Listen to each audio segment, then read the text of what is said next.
सुबह 4 बजे से लेकर 7 बजे तक पीपल के वृक्ष में भगवान ब्रह्मा का वासा होता है। 7 बजे से लेकर पीपल के वृक्ष में 10 बजे तक भगवान विष्णु का वासा होता है। 10 बजे से लेकर 11:30 बजे तक पीपल के वृक्ष में पितरों का वास प्रारंभ होता है।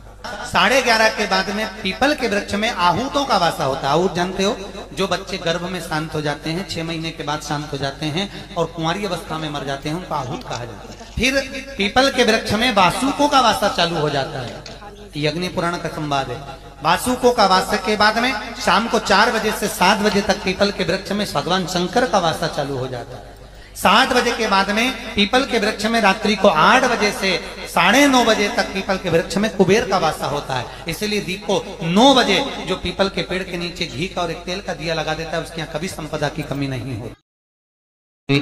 आज शनिवार का दिन है, जिस दिन हिंदू धर्म में ये दिन पीपल के वृक्ष के लिए पूजनीय होगा। जो भी शनिवार के दिन पीपल के वृक्ष की पूजन करेगा, दूध चढ़ाएगा या मिष्ठान का भोग लगाएगा, लक्ष्मी और नारायण उसके घर में प्रवेश कर जाएगा।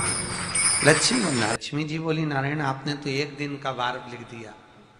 शंकर जी ने 7 वार बनाए हैं, रविवार, सोमवार, मंगल, बुध, गुरु, शुक्र और शनि। ये शिव जी ने बनाया। अब एक दिन आपने अपना बना लिया, बाकी के दिन अगर कोई इस पीपल के वृक्ष के नीचे आएगा और यहाँ तो दरिद्रता बैठी है, तो उसका क्या होगा? भगवान नारायण बोले, सुन दरिद्रता, तेरे से एक विनती है, अगर कोई भी मनुष्य इस पीपल के पेड़ के नीचे अगर 7 दिन में आता है और उसके हाथ में अगर कोई सामग्री होती है, तो तू उसके घर में प्रवेश नहीं करेगी।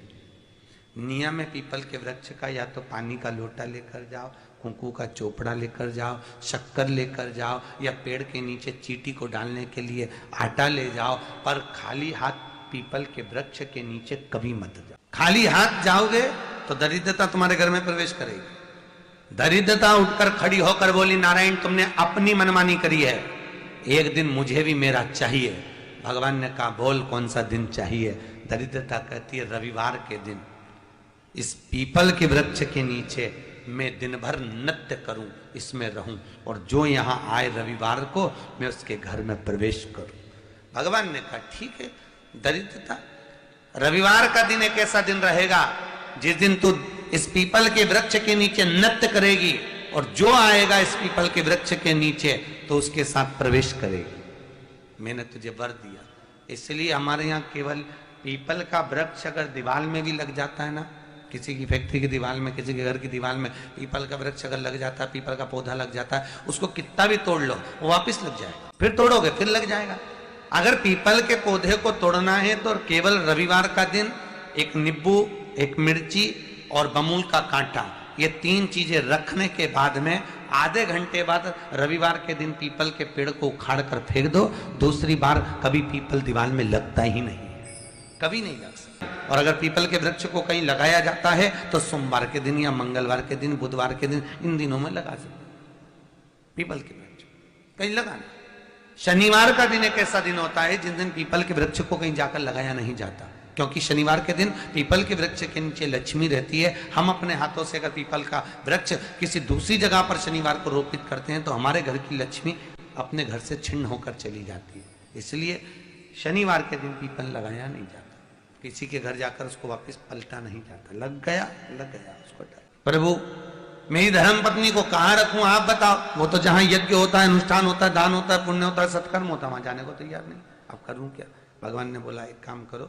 दुर्वासा जी बोले, जिसके यहाँ रात्रि में बर्तन झूठे पड़े रहते हो उसके घर में इस दरिद्रता को लेकर तुम प्रवेश कर जाना। जिसके यहाँ रात्रि में बर्तन झूठे पड़े हो वहां लेकर प्रवेश कर जाओ। दूसरी जगह दुर्वासा जी बोले, जो स्त्री घर में दोपहर के समय पर सो रही हो उसके घर में इसको लेकर प्रवेश कर। जो स्त्री दोपहर के समय में घर पर सो रही हो इस दरिद्रता को लेकर प्रवेश कर जाइए।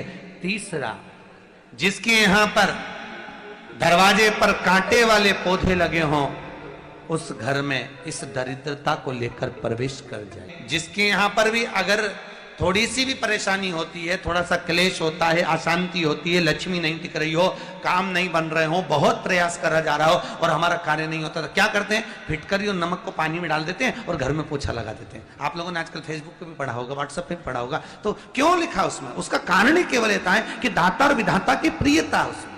माता ख्याति के जो 4 बच्चे हुए इसमें जो सुबह 4 बजे से लेकर 7 बजे तक पीपल के वृक्ष में भगवान ब्रह्मा का वासा होता है। 7 बजे से लेकर पीपल के वृक्ष में 10 बजे तक भगवान विष्णु का वासा होता है।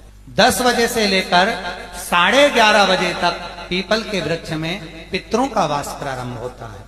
11:30 के बाद में पीपल के वृक्ष में आहूतों का वासा होता है। आहूत जानते हो, जो बच्चे गर्भ में शांत हो जाते हैं, 6 महीने के बाद शांत हो जाते हैं और कुंवारी अवस्था में मर जाते हैं, उनको आहूत कहा जाता है। फिर पीपल के वृक्ष में वासुकों का वासा चालू हो जाता है।